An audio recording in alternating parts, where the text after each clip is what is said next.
ఒకరోజు వాటర్ తన best friend పాలని కలవడానికి వెళ్ళింది. పాలు సంతోషంగా వాటర్ ని హక్ చేసుకుంది. అదే టైంలో ఒక మిరాకిల్ జరిగింది.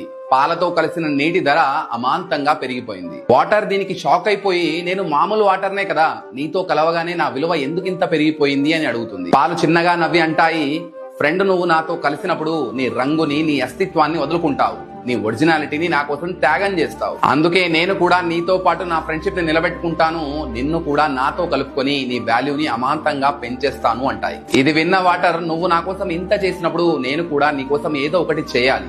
మనల్ని ఎప్పుడైతే పొయ్యి మీద పెట్టి ఉడికిస్తారో నీకు ఇబ్బంది కలగకుండా ముందుగా నేనే ఆవిరి రూపంలో మారిపోయి గాలిలో కలిసిపోతాను అంటుంది. పాలు దీనికి సంతోషపడి వెంటనే అంటాయి, నువ్వు నా కోసం ఆవిరైపోతే నేను చూస్తూ ఎలా తట్టుకోగలను?